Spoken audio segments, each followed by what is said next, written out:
Hello बच्चों, आज हम लोग इस वीडियो में जानेंगे parallelogram law of vector addition. पिछले वीडियो में हमने देखा था triangle law of vector addition और रिजल्टेंट का मैग्नीट्यूड कैसे निकलते हैं। तो मैग्नीट्यूड निकालने का तरीका हर एक लॉ में, एडिशन के सारे लॉ में सेम ही रहेगा, वो अलग नहीं होगा। लेकिन triangle law of vector addition में हमने ये देखा कि दो वेक्टर सेम ऑर्डर में होता है, सेम सेंस में होता है, ठीक है।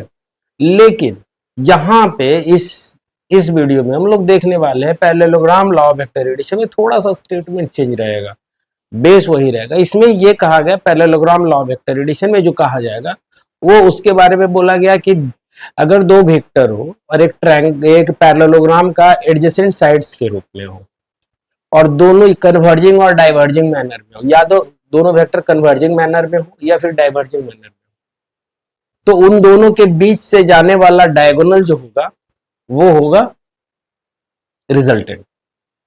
तो इसी चीज को आज हम लोग देखेंगे, जानेंगे। तो मैं अजय वर्मा आपका अपने चैनल पे स्वागत करता हूं और सीधे चलते हैं बिना डेटा और टाइम बर्बाद किए हुए सीधे टॉपिक पे। तो हमारे पास ये कहा गया कि अगर दो वेक्टर हो, ये और ये है, ठीक है, ये वेक्टर है OA और OC, तो ये दो वेक्टर ये डाइवर्जिंग मैनर में है ना। तो इन दोनों के बीच से जाने वाला जो डायगोनल होगा ये क्या बताएगा, रिजल्टेंट बताएगा। और ये किसके बराबर होगा, OA प्लस OC के बराबर होगा, ये बोला गया, ठीक है। यानी कि स्टेटमेंट अगर लिखा जाए तो कहा गया if two vector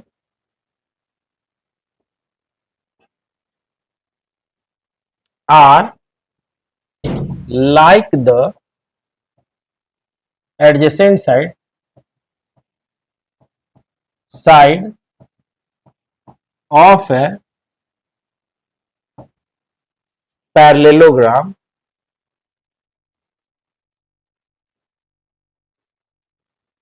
in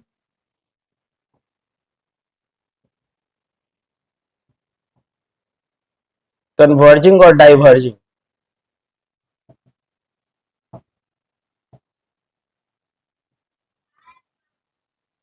order, then the diagonal passing between the vector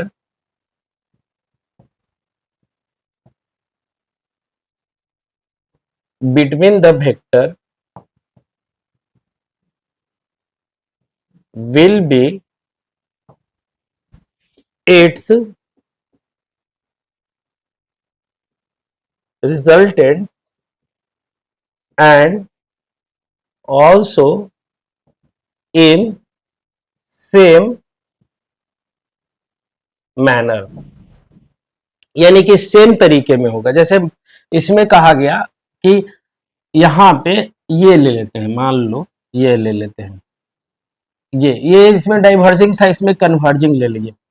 ये कन्वर्जिंग मैनर में है दोनों वेक्टर। ये वेक्टर मान लो A ले लेते हैं और इसको मान लेते हैं वेक्टर B, क्लियर है। तो उस कंडीशन में ये इन दोनों के बीच से जो जाने वाला डायगोनल होगा ये, ठीक है, तो ये भी सेम मैनर में होगा, यानी रिजल्टेंट भी होगा जो सेम मैनर में होगा। और वो कितना होगा, A प्लस बी। यहाँ पे जैसे ये लिखा गया है A प्लस बी।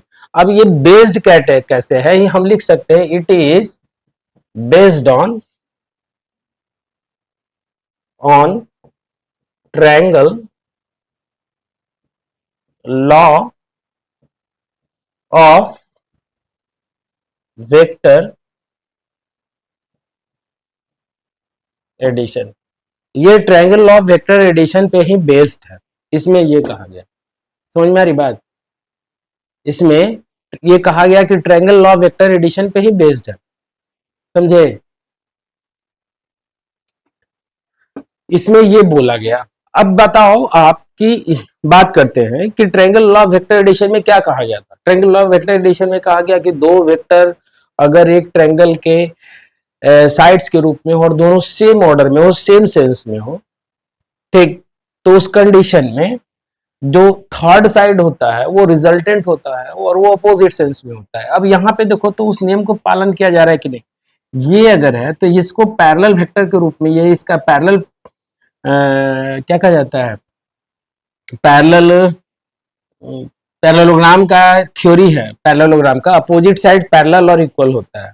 तो अपोजिट साइड पैरेलल, तो ये इसके पैरेलल हो गया, ये इसके पैरेलल है, तो दोनों का पैरेलल वेक्टर में हम बताए थे कि दोनों के बीच का एंगल क्या होगा, सेम होगा। यानी कि ये भी जीरो तो ये भी जीरो और मैग्नीट्यूड भी जीरो, तो ये अगर बी है तो ये भी क्या हो जाएगा, बी। लग रहा है ट्रायंगल लॉ वेक्टर एडिशन को फॉलो कर रहा है। यहाँ पे देखो तो आप, लग रहा है ये आया तो ये सेम सेंस में है, तो अपोजिट सेंस में हमारे पास रिजल्टेंट हो गया। यहाँ पे भी ये, अगर ये वेक्टर है तो यहां से ये वाला भी वेक्टर हो जाएगा। देखो तो, क्योंकि लेंथ सेम है, मैग्नीट्यूड सेम है और डायरेक्शन भी सेम है, उस कंडीशन में ये अगर ओसी है, अगर इसको हम ए मान लो और इसको बी मान लो, तो ये भी बी तो ये भी बी, सेम ऑर्डर में लग रहा है। तो सेम ऑर्डर में लग रहा है तो रिजल्टेंट यही ना होगा मेरा। समझ में आ रही बात। तो पैरेललोग्राम लॉ वेक्टर एडिशन, अब मैग्नीट्यूड निकालने का तरीका तो सेम रहा, इसमें भी वही रहा। अगर यहां से हम परपेंडिकुलर डाल दे, राइट एंगल ट्रायंगल कर दे, तो हमारे पास जो रिजल्टेंट आएगा, रिजल्टेंट का magnitude a plus square plus B square plus 2ab cos theta, ये मैग्नीट्यूड के रूप में होगा। आर का जो मैग्नीट्यूड होगा, जो पहले भी हम बता चुके हैं, ठीक है। तो ये हुआ मेरा ट्रायंगल लॉ वेक्टर एडिशन में कि parallelogram law of vector addition, ठीक है, कैसे parallelogram law of vector addition triangle law of vector addition को ही फॉलो करता है, इसी को फॉलो करता है, ठीक है। अब चलते हैं आगे। एडिशन ऑफ वेक्टर है थोड़ा सा, ऐसा नहीं है कि कॉम्प्लिकेटेड है, बहुत इजी है। ट्रायंगल लॉ ऑफ वेक्टर बहुत सारे बुक में तो triangle law of vector addition ही सिर्फ दिया है, पैरेललोग्राम लॉ वेक्टर एडिशन दिया भी नहीं है। इसलिए नहीं दिया है कि वो सारा बेस्ड किस पे है, ट्रायंगल लॉ वेक्टर एडिशन पे ही बेस्ड है, पॉलीगॉन लॉ वेक्टर एडिशन।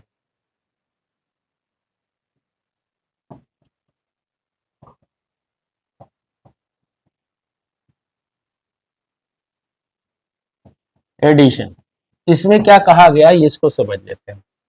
इसमें ये कहा गया, पॉलीगॉन लॉ वेक्टर एडिशन है ना, इसमें कहा गया, इसको समझ लेते हैं। इसमें ये कहा जा रहा है पॉलीगॉन लॉ वेक्टर एडिशन कि भाई साहब, अगर ओपन पॉलीगॉन हो, अगर एक वेक्टर बहुत सारा, दो से अधिक वेक्टर हो या तीन से अधिक वेक्टर हो, ठीक है। अभी तक जो भी हम दे रहे थे, दो वेक्टर की बात कर रहे थे, बोल रहे थे कि two vectors like the sides of a triangle in the same order, then the resultant will be third side of the triangle. Parallelogram law में भी वही बोले कि two vectors are like the sides of a parallelogram in converging or diverging manner, then the diagonal passing between the two vector will be represent the resultant। तो हर जगह क्या चल रहा था, दो वेक्टर चल रहा था मेरा।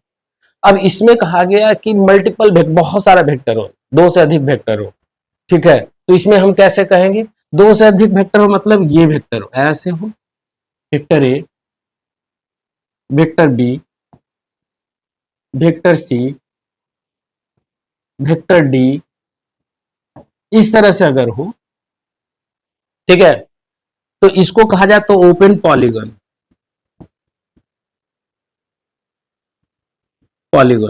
ठीक है, ये ओपन पॉलीगॉन हो गया। तो इसमें ये कहा गया कि अगर दो या दो से अधिक वेक्टर हो, if more than two vector like the sides of a polygon, open polygon in the same order. समझ में आ रही बात। इसमें कहा गया कि अगर दो या दो से अधिक वेक्टर हो और एक पॉलीगन के साइड्स के रूप में, ओपन पॉलीगन के साइड्स के रूप में हो और सेम ऑर्डर में हो। सेम ऑर्डर का मतलब कि यहां से ये देखो तो ये जा रहा है, ये जा रहा है, ऐसे यहां से ये से, तो लग रहा है कि ये सेम ऑर्डर में है, सब है क्लॉकवाइज सेंस, एंटी क्लॉकवाइज है। तो कहा गया जो क्लोजिंग साइड जो होगा पॉलीगन का, क्लोजिंग साइड जो होगा पॉलीगन का, ये क्या अपोजिट सेंस में होगा और ये देगा रिजल्टेंट, ठीक है। ये किसको देगा, रिजल्टेंट हो, तो इसको स्टेटमेंट लिख लें।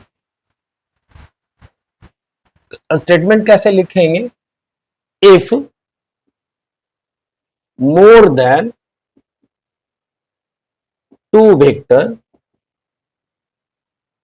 Are are are the like are if more than two vectors are like the side of open polygon in same order,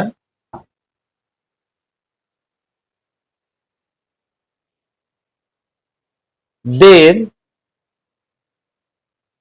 the closing side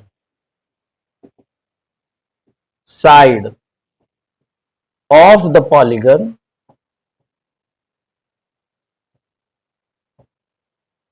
will be its resultant in opposite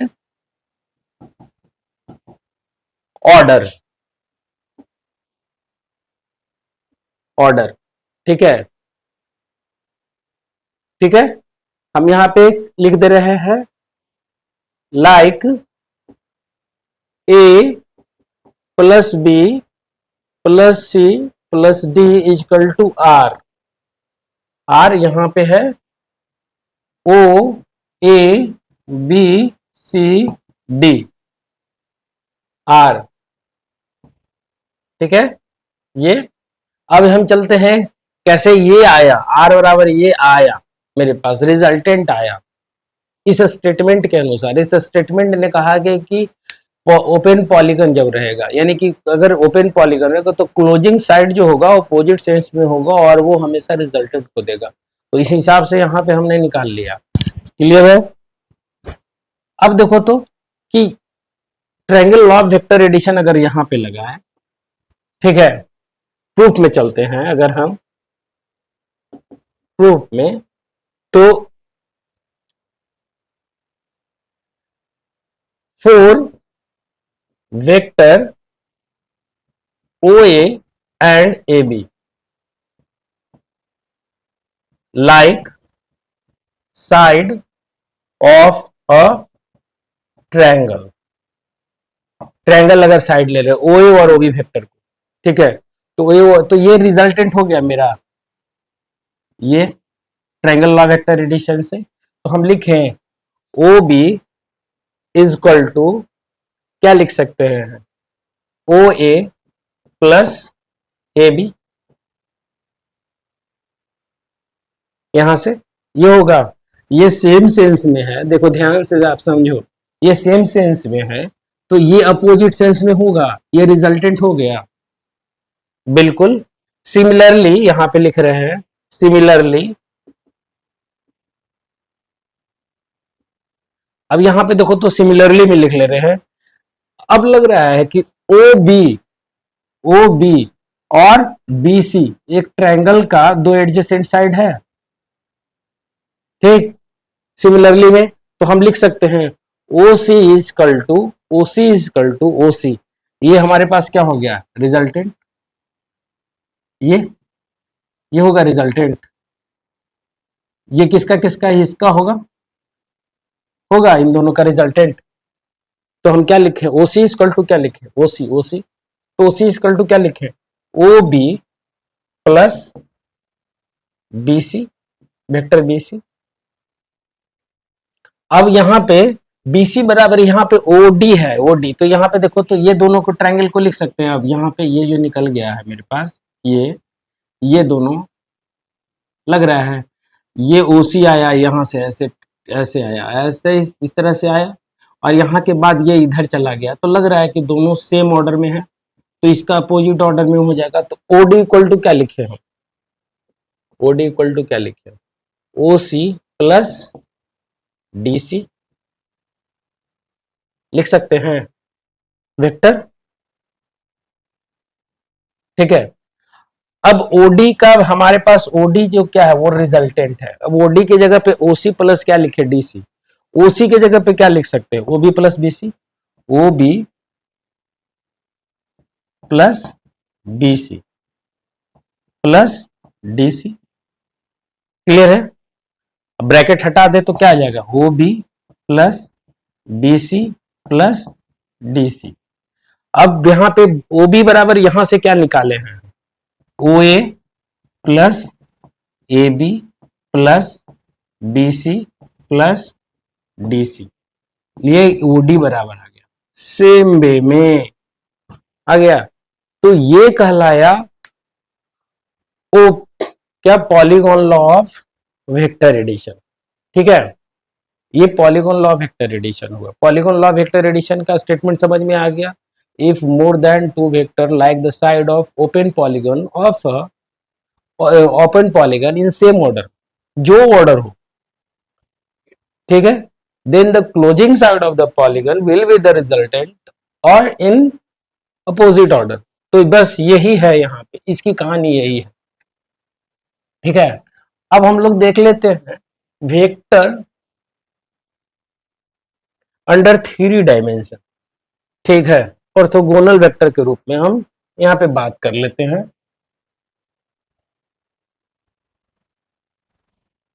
देखिए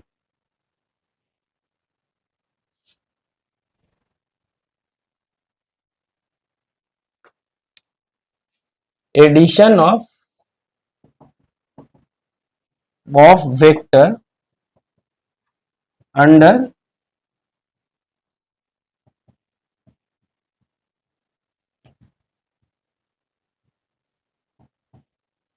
three dimension. अब addition vector का देखेंगे three dimension में। Three dimension का मतलब क्या हो गया, तीन डायमेंशन, यानी तीन वेक्टर की बात करेंगे कम से कम। तो इसमें क्या कहा गया कि उसको समझते हैं। इसमें ये इस तरह से हमारे पास फिगर दिया गया।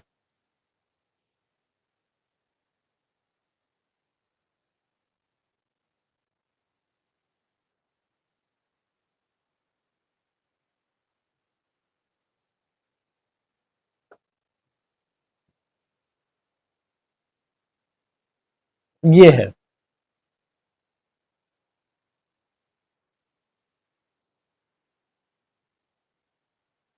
ठीक है, ये इस तरह से है।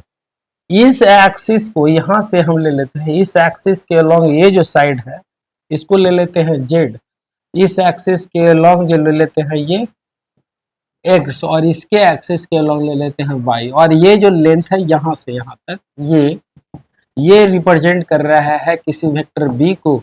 ये जो लेंथ है ये और ये लेंथ आपस में बराबर होगा, तो ये किसको रिप्रेजेंट कर रहा है, ये किसी से सी को, और ये किसको रिप्रेजेंट कर रहा है, ये लेंथ किसी ए को। ठीक है, ठीक है। अब ये सबके बीच का एंगल कितना है 90, 90 90 90। ठीक है, ये रूप में है मेरे पास। ठीक, अब मुझे कहा गया कि इसका रिजल्टेंट निकालो। तो आप बताइए कि ये लग रहा है कि एक्स और जेड, ये एक्स जेड और एक्स, ये एक्स एक्सिस के रूप में है और ये हमारे पास जेड एक्सिस के रूप में है।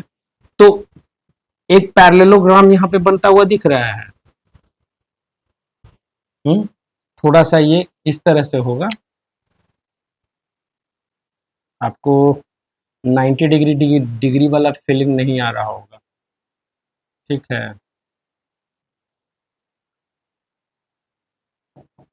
एक्स, क्योंकि इसके पैरेलल होगा वो।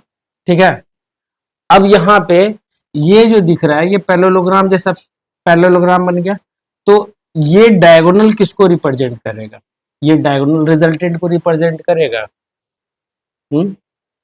तो हम यहाँ पे लिखते हैं कि इफ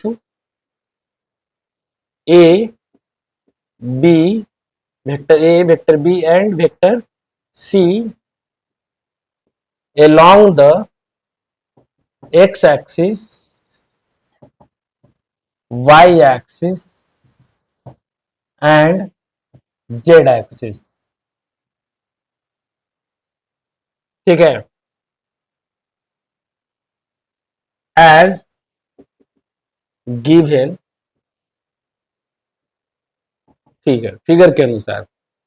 अब इस फिगर के अनुसार देखो तो आप नाम रख लेते हैं। तो हम अगर नाम रखें तो यहां से रखते हैं, तो ए ओ इसको कर देते हैं ओ, यहां से लेते हैं A B C D E, A B C, A B C D E F G, हो गया, ये नाम हो गया सबका। ठीक, अब यहां पे ये जो है ओ ए किसको रिप्रेजेंट कर रहा है? सी के मैग्नीट्यूड को वेक्टर के रूप में।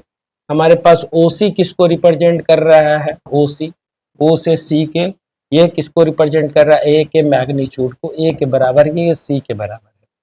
हमारे पास ओ जी जो है किसको रिप्रेजेंट कर रहा है? वेक्टर बी को, और इसका भी मैग्नीट्यूड बी के बराबर है। अब यहां पे बात कर लेते हैं इस ट्रायंगल में। इन पैरेललोग्राम लिखते हैं कि ओ ए बी सी, तो हम क्या लिखें? In parallelogram O A B C, O A B C, ये वाला। अब देखिए तो ओ ए बी सी में क्या कहानी हो रहा है? लग रहा है कि ओ बी जो है वो रिजल्टेंट है। ओ बी किसका रिजल्टेंट है? ओ बी यहां से ये, तो ओ बी किसका रिजल्टेंट लग रहा है? ओ ए प्लस ओ सी के। तो हम लिख सकते हैं ओ ए प्लस ओ सी, और ओ ए प्लस ओ सी किसको रिप्रेजेंट कर रहा है? ओ ए किसको रिप्रेजेंट कर रहा है? सी को, और ये ओ सी किसको रिप्रेजेंट कर रहा है? ए को। तो ये किसको रिप्रेजेंट कर रहा है? ओ बी को। ठीक है, अब बताओ कि ये दोनों का ये निकल गया। अब अगर हम पूछे कि इसका लेंथ कितना होगा, ये लेंथ कितना होगा, तो पैरेललोग्राम लॉ वेक्टर, तो यानी कि डायगोनल अगर निकालते हैं, एक राइट क्या कहा जाता है, राइट एंगल ट्रायंगल में ये हाइपोटेनस अगर निकालने के लिए बोला जाता है, जब बोला जाए तो आप क्या करते हो? आप इसका स्क्वायर प्लस इसका स्क्वायर इक्वल टू इसका स्क्वायर करते हो, यानी कि ओबी का जो मैग्नीट्यूड होगा वो किसके बराबर होगा? सी स्क्वायर प्लस ए स्क्वायर प्लस रूट अंडर, यही होगा ना। ठीक है, इसको ले लेते हैं इक्वेशन 1 और इसको ले लेते हैं इक्वेशन 2। ठीक है, सिमिलरली यहां पे देखो तो एक ट्रायंगल यहां पे बन रहा है, ये और ये एक दिख रहा है। ये अगर ये बी है तो ये जितना भी खड़ा वाला है वो सब किसको बी रिप्रेजेंट करेगा? बी को ही ना रिप्रेजेंट करेगा। जैसे आपके घर में जो कॉर्नर है, कॉर्नर, तो उस कॉर्नर की बात कर ले तो कॉर्नर के साथ क्या हो रहा है? जैसे कि यहाँ पे हम ले लेते हैं, इस बुक के ले लेते हैं, ये बुक है। ठीक, तो इस बुक का ये जो कॉर्नर है, इस कॉर्नर की क्या कहानी है? ये कॉर्नर है, लग रहा है कि यहां से अगर ये इसको एक्स को रिप्रेजेंट करेगा, ये ऊपर वाला वाई को, और ये नीचे वाला अंदर वाला जेड को, इस कॉर्नर को करेगा, तो डायगोनल हमारे पास क्या क्या आ जाएगा? समझ में आ रही बात? तो यहां पे क्या हो रहा है, ये परपेंडिकुलर है और ये परपेंडिकुलर है, ये दोनों के बीच का एंगल कितना हो जाएगा? 90 डिग्री। नहीं समझ में आया? जैसे आप अपने रूम में खड़ा हो जाए कॉर्नर में, एक वेक्टर एक एज को मान लो, दूसरा वेक्टर दूसरे वेक्टर को मान लो, और तीसरा जो आप खड़ा हो वो आपका वेक्टर हो गया। ठीक है, अब रिजल्टेंट जो होगा, जो नीचे में है, जो आपके पैर के पास से जो गया है, दो वेक्टर क्या है ना, एक वेक्टर एक एज के रूप में, दूसरा वेक्टर दूसरे में, तो उन दोनों वेक्टर के बीच से जो डायगोनल जाएगा वो डायगोनल रिजल्टेंट को रिप्रेजेंट करेगा। बिल्कुल करेगा, करेगा कि नहीं करेगा? डायगोनल जो दूसरे एज तक जाएगा, ठीक अपोजिट वाला कॉर्नर तक जाएगा आपके। अब जो अपोजिट वाला कॉर्नर है, वो जो वेक्टर रिजल्टेंट हुआ, वो रिजल्टेंट अपोजिट वाला कॉर्नर के साथ कितना डिग्री का एंगल बनाएगा? 90 डिग्री का बनाएगा। तो यहां पे क्या हो जाएगा? ये बी है तो ये लग रहा है कि ये एक रिजल्टेंट हो जाएगा। तो क्या लिखेंगे? In triangle, right angle triangle,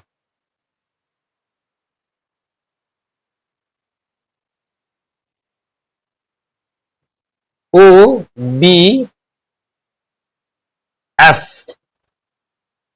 O B F, यहाँ पे ये एफ यहाँ है, ई है, ई है, ई ओ बी ई, देखिए तो O B plus B E बराबर ओ ई होगा, ये होगा रिजल्टेंट,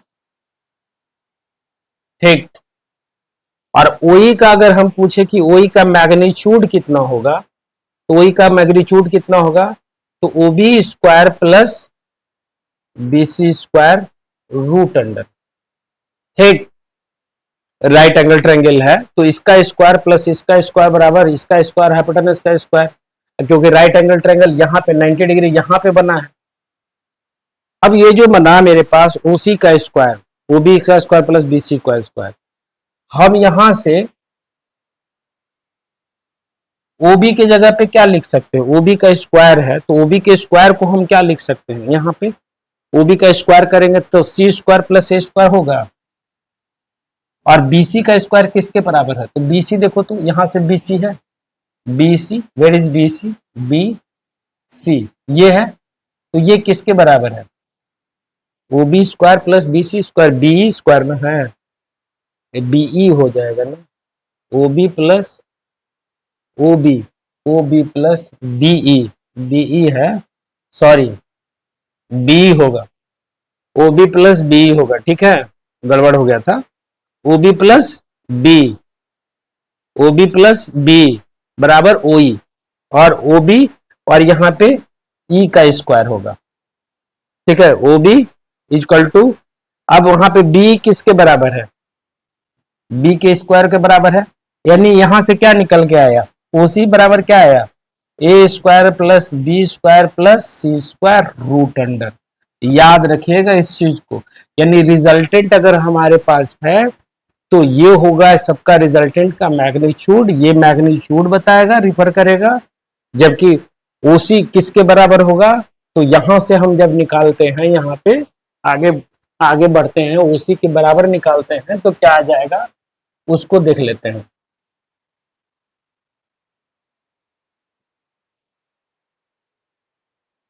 ओ ई होगा, देखिए यहाँ पे ओ ई का मैग्नीट्यूड, देखिए यहाँ पे क्या हो रहा है, ट्रायंगल फ्रॉम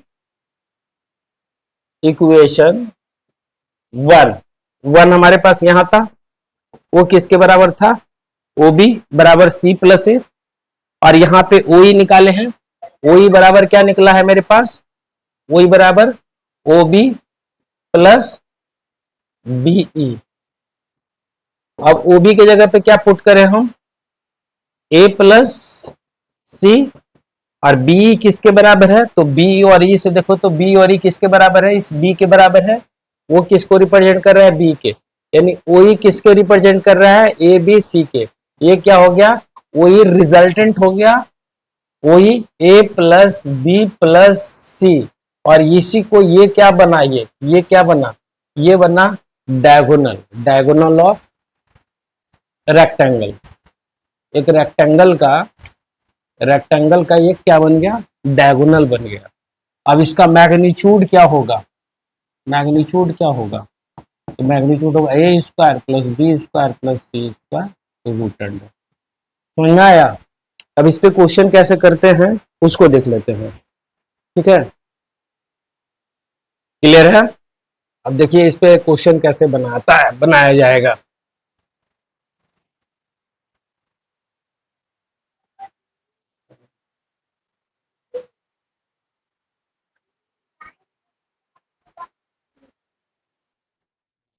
तो कुछ प्रॉब्लम के बारे में देखते हैं कि कुछ प्रॉब्लम इससे रिलेटेड कुछ प्रॉब्लम कैसे आएगा, ठीक। जैसे कि पहला एक क्वेश्चन मेरे पास दिया गया है, vector A plus vector B equal to vector R, ये दिया हुआ है, vector A plus vector B equal to vector R, और दे रखा है A square plus B square equal to R का स्क्वायर। ठीक है, पूछ रहा है find angle between vector A and vector B, ये क्वेश्चन पूछ रहा है। ठीक है, तो अब इसको क्वेश्चन को कैसे बनाएंगे हम लोग, इसको कैसे देखेंगे, तो इसको देखने का तरीका कैसे है। अब देखो, हमको कुछ नहीं करना है, जो हम पढ़े हैं उसको एकदम बिंदास होकर के लगाना है। तो चलते हैं, तो यहाँ हम देख रहे हैं कि ये r बराबर दे, तो मुझे पता है कि r का मैग्नीट्यूड क्या होता है, root under A square plus B square plus 2ab cos theta. Clear है, ये r का जो मैग्नीट्यूड है वो किसके बराबर है, r के बराबर है।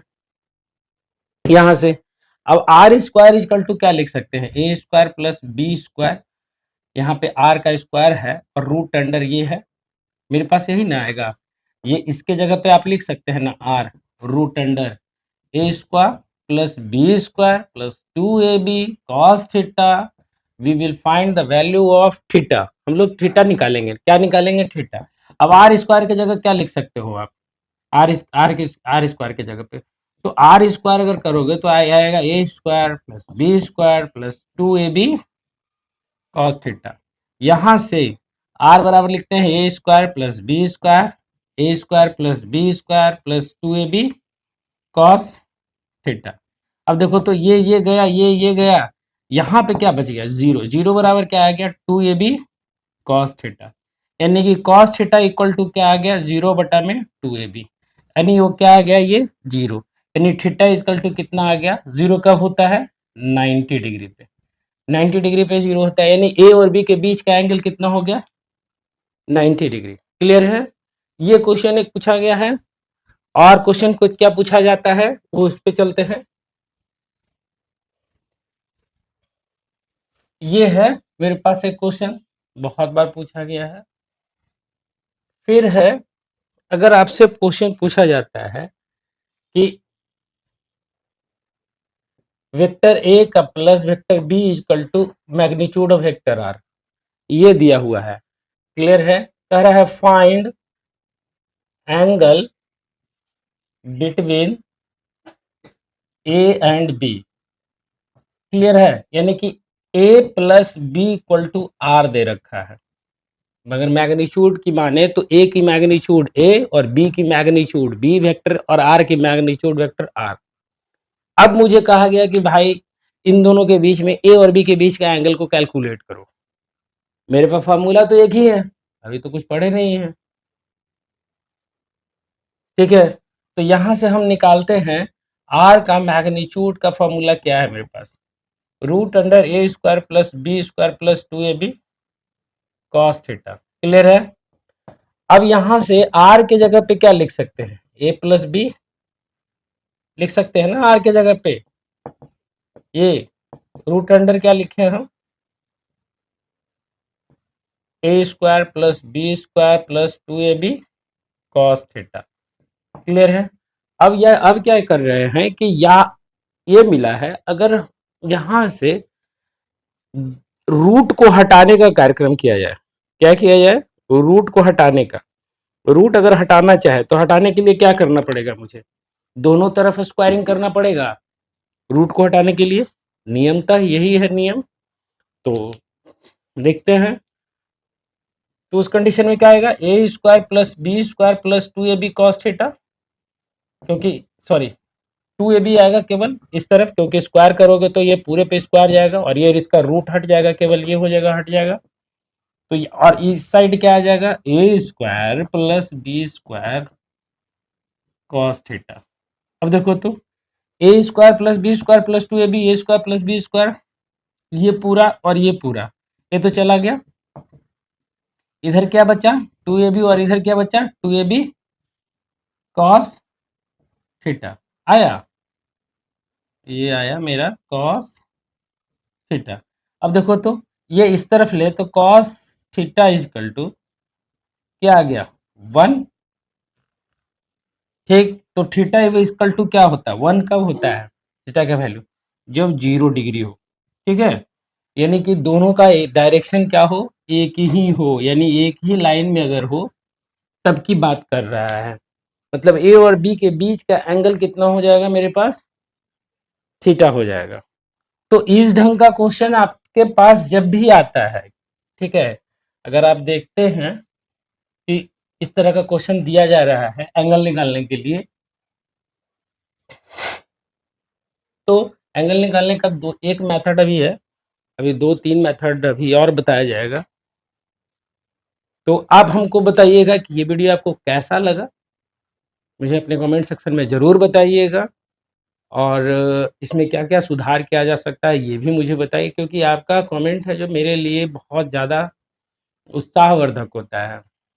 क्योंकि मैं जानना चाहता हूँ मेरे में जो कमी है मुझे नहीं दिखता, आपको दिखता है। वो कमी को बताइए, मैं उसको सुधारने का प्रयास करूँगा। धन्यवाद, थैंक यू।